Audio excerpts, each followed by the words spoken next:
Today on the back page, we're talking the search for Jay Cutler's chicken killer, logos stitched on butts, and a special guest, Caitlin Lowe, former Arizona softball legend. Oh, watermelon EGs are back.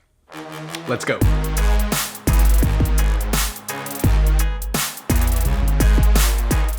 Hey, what's up everybody? Alec White here with the Arizona Daily Star, and as evidenced by my EG, it is the month of July. But what does that mean for sports? Well, it could actually be one of the most pivotal months for sports we've seen in quite some time. The NBA, NHL, and MLB are all set to resume their seasons at the end of the month. That means you, yes you, could be watching sports very soon. But there are legitimate concerns of whether or not the coronavirus will have its impact on each of the respective seasons. We've already seen college football start to see some of these ramifications. The Arizona Wildcats have paused their re-entry plan after the rising cases in Pima County and across southern Arizona. Take a look at this chart the Wildcats sent out in early June when they were discussing the first stages of their re-entry program. These dates are likely to change, and it could be a while before we see the rest of the football team on campus. Remember, the Wildcats need at least 4 weeks of practice and training camp before beginning their season against Hawaii. Whether or not the college football season happens on time is a question mark, a big question mark. But we can all do our part by wearing masks and making sure we're helping each other out. All right, now on to some more fun aspects of the show. You remember Jay Cutler, the former Bears quarterback? Well, he's out living in the suburbs, and he's having a little problem. We've got a chicken serial killer on the loose. We've lost quite a few. Tonight we're gonna set up a trail camera, see if it's a coyote, bobcat, I don't know, raccoon, could be anything, not sure. After a very thorough investigation, nights of no sleep, nights of camera work, Cutler has finally found the culprit. A raccoon.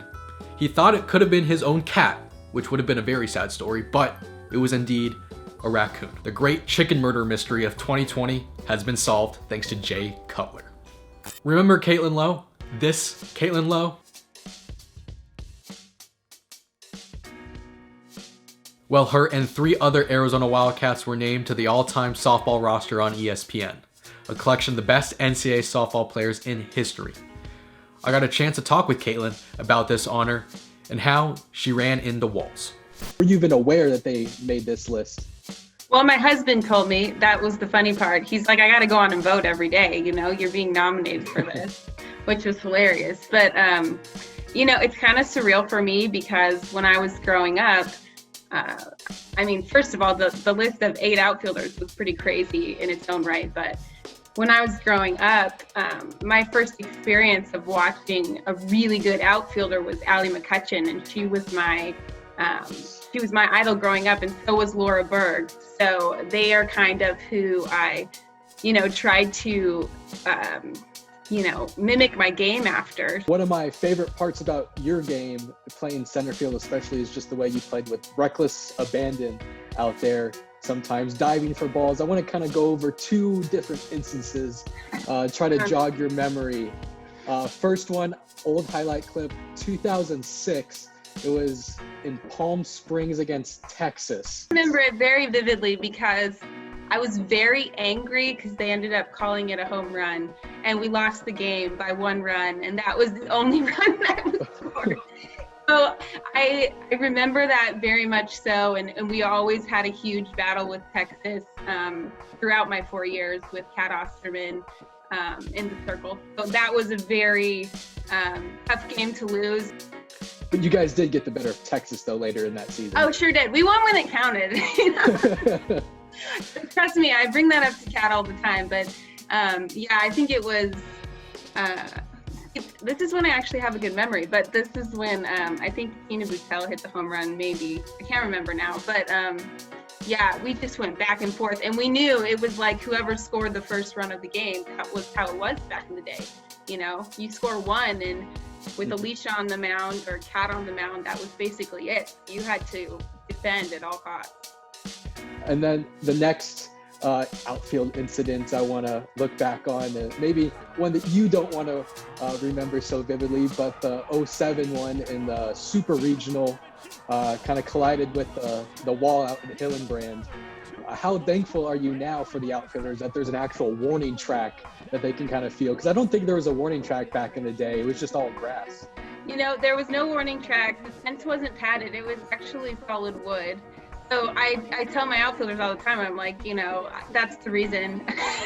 That's the reason. So you can thank me for that. But no, even the warning track, honestly, it's so small that usually if you decide to go after a ball, you're committing to it wholeheartely. And when something's that close and it hit my glove, there's no way you're just going to watch it hit the fence or fall to the ground.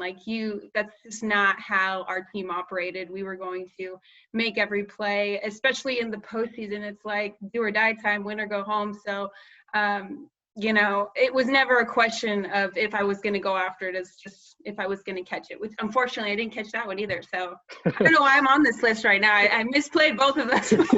But I mean, there were, I'm sure, another handful. I think I saw on YouTube when I was kind of trying to find these, one USA softball against Japan. You had a pretty top 10 highlight reel one. So I'm bringing up some ones you didn't catch, but I'm sure there's a handful. It always makes it better. Those are the ones you learn from, right? So that you don't drop the next ones. Thank you, Caitlin, so much for taking some time today. Stay safe. We'll see you on a softball field soon. You too. Thanks a lot. As we wrap up today, let's take a little trip down memory lane to 2008. The opening game between Arizona football and Idaho. It was pouring rain. It was a monsoon. There was a delay. The Wildcats won 70-0. But in the midst of all of that, Idaho played that game with their logos stitched on their butt. Yes, you heard that right. I was able to find an Idaho player that played in that game and asked him how it all went down. I actually had the opportunity to speak with some equipment managers about the equipment malfunction around the time that in 2008 that we knew that we were going to go play Arizona.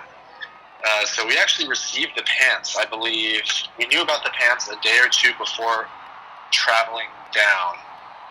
And I think it might have been the day we traveled down because they received the pants the night before. But as soon as we learned about it, we found that the equipment managers said that there was too many malfunctions for us to be able to take every single stitched pant out or to purchase new pants entirely. Oh, man. Yeah, so I was pretty good friends with the equipment managers, and they actually showed me the design that they submitted to the company who was intending to stitch these logos on the pants. And they made sure to show me, Adam, look, this is nowhere near where those stitches, where the logo actually got stitched in. The logo on the design was actually on the quad of the pants, not on the butt. Went to our lockers the day of game day. We actually saw them on there, and then that's when we started proceeding making a lot of jokes about ourselves, that's what you got to do. You have to play in the uniform that you're in, regardless, because the uniform doesn't make the person. But when we put those things on, that those were going to make some headlines. Thanks for tuning in to today's episode, and be sure to subscribe to the Arizona Daily Star at Tucson.com, and be sure to follow the sports section, The Wildcaster, on Twitter.